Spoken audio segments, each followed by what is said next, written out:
Welcome to car 9 educational guidance. నేను మీ శ్రీనివాస్. ఇప్పుడు నేను చెప్పబోయేది పేరెంట్స్ అండ్ స్టూడెంట్స్ చేస్తున్న తప్పులు. నేను చెప్పబోయేది జరుగుతున్న వాస్తవాలు కూడా తప్పుగా అనుకోకండి. వీడియో చివరి వరకు చూడండి, మీకే అర్థమవుతుంది. పేరెంట్స్ కానీ పిల్లలు కానీ చేస్తున్న తప్పులు ఏంటి అంటే, first one believing consultants, second one going on free tickets, third one no proper enquiry, and fourth one attracting infrastructure, and fifth one will be NAAC grades. And coming to first point, believing consultants.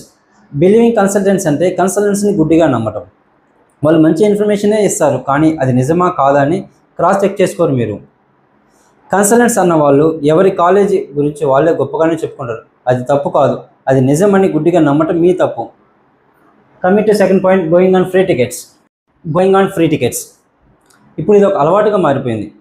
Free tickets వేస్తే వస్తాం అని parents అడుగుతున్నారు. Free tickets వేస్తారా అని అడగాల్సిన అవసరం మీకేంటి? Free tickets వేసే కాలేజీలు అంటే అవి ఎలాంటి యూనివర్సిటీస్ అని ఆ మాత్రం అర్థం చేసుకోలేరా? సరే, ఫ్రీ టికెట్స్ వేశారు, అన్ని చెన్నై, బెంగళూరు ఆర్ గుజరాత్ వెళ్ళారు. మీరు చూడాల్సిన అనుకున్న యూనివర్సిటీస్ అన్నీ చూపిస్తారా? చూపించరు కదా. ఓకే, వాళ్ళు చూపించిన యూనివర్సిటీలో మీరు అడ్మిషన్ తీసుకోకపోతే రిటర్న్ టికెట్స్ కూడా క్యాన్సిల్ చేస్తారు. అప్పుడు ఏం చేస్తారు? ఫీజులు లక్షలు కడుతున్నారు. ఒక 6,000 7,000 పెట్టుకొని వెళ్ళి మీరు అనుకున్న యూనివర్సిటీ చూసుకోలేరా? మీ టికెట్ మీరు వేసుకొని వెళ్ళండి. మీరు సెల్ఫ్ రెస్పెక్ట్ని కాపాడుకోండి. Coming to third point, no proper enquiry. Free ticket మీద వెళ్ళారు, కనీసం సరైన ఎంక్వైరీ అయినా చేసుకుంటున్నారా అంటే అది లేదు. బెంగళూరు అవ్వచ్చు, చెన్నై అవ్వచ్చు, లేదా గుజరాత్ అవ్వచ్చు, ఒక చోటుకి వెళ్ళినప్పుడు ఈ ఒక్క యూనివర్సిటీయే ఉందా, లేక ఇంకా వేరే యూనివర్సిటీస్ కూడా ఉన్నాయా, ఏమైనా ఉన్నాయా లేవా అని ఎంక్వైరీ చేసుకుంటున్నారా? అది లేదు. ఫర్ ఎగ్జాంపుల్, ఫ్రీ విజిటింగ్ అని గుజరాత్లో ఉన్న రాజ్కోట్లో ఉన్న మార్వాడి యూనివర్సిటీకి వెళ్తున్నారు. అదే రాజ్కోట్లో ఉన్న మార్వాడి యూనివర్సిటీ కంటే కూడా ఓల్డ్ అండ్ బిగ్ యూనివర్సిటీ అయిన ఆర్కే యూనివర్సిటీ కూడా ఉంది, కానీ ఎవరికీ తెలియదు. కారణం, మార్వాడి యూనివర్సిటీ చేసినట్లు ప్రమోషన్స్ చేయరు, మీరు కూడా ఎంక్వైరీ చేయరు. ఇంకంత దూరం వెళ్ళి ఏం ఉపయోగం? మార్వాడి యూనివర్సిటీలో పోయిన సంవత్సరము 3,000 మంది తెలుగు పిల్లలు ఉన్నారు. అది ఈ సంవత్సరం తీసుకున్నట్లయితే 4,000 మంది టార్గెట్ అంట.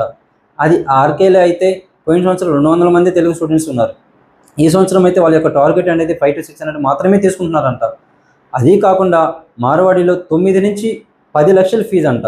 అదే ఆర్కే యూనివర్సిటీలో 6 లక్షలు మాత్రమే. మార్వాడిలో యూనివర్సిటీ అనేది రూమ్కి 8 నుంచి 9 మంది పిల్లలు. కమింగ్ టు ఆర్కే యూనివర్సిటీలో అయితే అదే రూమ్కి 4 పిల్లల కంటే పైగా ఉంచడం లేదు. మార్వాడి హాస్టల్ రూమ్ కంటే ఆర్కే యూనివర్సిటీ హాస్టల్ చాలా పెద్దవి. కేవలం 35 ఎకరాల మార్వాడి యూనివర్సిటీలో ఈ 2 సంవత్సరాలు 7,000 మందిని తెలుగు పిల్లలు ఉన్నారు. అదే 100 ఎకరాల క్యాంపస్లో ఆర్కే యూనివర్సిటీ అనేది 100 ఎకరాల క్యాంపస్. అదే అక్కడ కేవలం 700 మంది తెలుగు పిల్లలే ఉన్నారు. ఇది చూస్తే అర్థం కావట్లేదా? మన Telugu students and parents online promotions చూసి, కన్సల్టెంట్ చెప్పే మాటలు విని ఫ్రీ టికెట్ మీద వెళ్ళడం వల్ల సరిగా ఎంక్వైరీ కూడా తీసుకోలేకపోతున్నారు. ఆన్లైన్ ఇచ్చే రివ్యూస్ చూసి ఏ యూనివర్సిటీ గురించి ఎక్కువగా చూపిస్తే అదే మంచిది అని అలాగే గుడ్డిగా నమ్మి చేరిపోతున్నారు. నేను చెప్పదలుచుకునేది ఏంటి అంటే, మీ టికెట్ మీరు వేసుకొని వెళ్ళి అక్కడ ఉన్న అన్ని యూనివర్సిటీలు చూసుకోండి అని. Coming to next point, attracting infrastructure.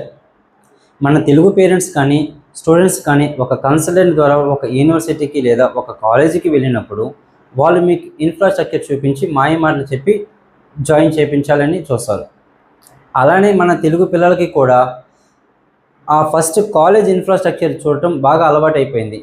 చూడాల్సింది ఇన్ఫ్రాస్ట్రక్చర్ కాదు, ఇంటర్న్షిప్ చేసుకోవడానికి సాఫ్ట్వేర్ కంపెనీస్ అనేది దగ్గరగా అందుబాటులో ఉన్నాయా లేవా అని చూసుకోవాలి. కాలేజీ బాగుంటే జాబ్ రావు, ఇంటర్న్షిప్ చేస్తే జాబ్ వస్తుంది.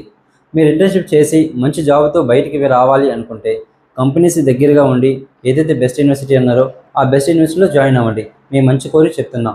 Coming to next point, NAAC grades. అసలు NAAC అంటే ఏంటో తెలియదు, NAAC గ్రేడ్స్ ఎలా ఇస్తారో తెలియదు, కానీ ప్రతి ఒక్కరూ NAAC గ్రేడ్ ఎంత అని అడుగుతారు. ఈ లాస్ట్ 3 years నుంచి ముందు వరకు అసలు NAAC అనే దేని గురించి అసలు ఎవరో పట్టించుకునే వాళ్ళు కాదు. ఎప్పుడైతే నార్త్ ఇండియా యూనివర్సిటీ గురించి ప్రమోషన్స్ అనేవి స్టార్ట్ చేశారో అప్పటి నుండి మన తెలుగు పేరెంట్స్ కానీ స్టూడెంట్స్ కూడా NAAC గ్రేడ్స్ గురించి ఎక్కువగా ఇంట్రెస్ట్ చూపిస్తున్నారు. అదేంటి శ్రీనివాస్ గారు అని మీరు అడగవచ్చు. నిజం చెప్తున్నా వినండి. ఎప్పుడైతే మన తెలుగు కన్సల్టెంట్స్ నార్త్ ఇండియా యూనివర్సిటీస్తో బేరం కుదుర్చుకున్నారో అప్పటి నుంచి యూట్యూబ్ ప్రమోషన్స్లో ఇంటర్ కాలేజీలకు వెళ్ళి ఇచ్చే డెమోస్లో, వాళ్ళు పంచే పాంప్లెట్స్లో న్యాక్ ఏ ప్లస్, న్యాక్ ఏ ప్లస్ ప్లస్ అని చెప్పుకుంటూ ఉంటారు. అది చూసి మన పిల్లలు కూడా న్యాక్ గ్రేడ్ ఎంతైతే ఎక్కువగా ఉంటుందో అది మంచి కాలేజ్ అని చెప్పి గుడ్డిగా నమ్మి మోసపోతున్నారు. అసలు న్యాక్ గ్రేడ్స్కి క్యాంపస్ ప్లేస్మెంట్స్కి ఎటువంటి సంబంధం లేదు. ఈ న్యాక్ గ్రేడ్ అనేది యూనివర్సిటీ ఇన్ఫ్రాస్ట్రక్చర్ చూసి ఇస్తారు. మీరు ఇంజనీరింగ్ చదువుతున్నది జాబ్ కోసం అయితే ఇంటర్న్షిప్ చేసుకోవడానికి కంపెనీస్ అనేది అందుబాటులో ఉన్నాయా లేదా చూసి అడ్మిషన్ తీసుకోండి. అలా అని న్యాక్ అసలు చూసుకోవద్దని కాదు, ఇంటర్న్షిప్ చేసే బెస్ట్ యూనివర్సిటీస్లో ఆ అవకాశం ఉండి, యూనివర్సిటీ సరౌండింగ్స్లో కంపెనీస్ ఉండి న్యాక్ బి ప్లస్ కానీ న్యాక్ ఏ కానీ ఉన్నా చాలు. కాదు లేదు అంటారా, నాకు ఏ కాలేజ్ బాగుంటే చాలు, జాబ్ వచ్చినా రాకపోయినా పర్లేదు అనుకుంటే న్యాక్ గ్రేడ్ చూసి మాత్రమే జాయిన్ అవ్వండి. నేను చెప్పదలుచుకునేది చెప్పాను, ఇక మీ ఇష్టము. సో ఇక నుంచి నా ఛానల్లో యూనివర్సిటీ గురించి, ఇంజనీరింగ్ కాలేజెస్ గురించి, యూనివర్సిటీ వర్సెస్ యూనివర్సిటీ గురించి, south side universities and north side universities గురించి వీడియోస్ రాబోతున్నాయి. Please subscribe to my channel. మళ్ళీ చెప్తున్నా, నేను ఎటువంటి అడ్మిషన్ చేయడం లేదు. దయచేసి అడ్మిషన్స్ కోసం అయితే నాకు ఫోన్ కాల్ చేయొద్దు.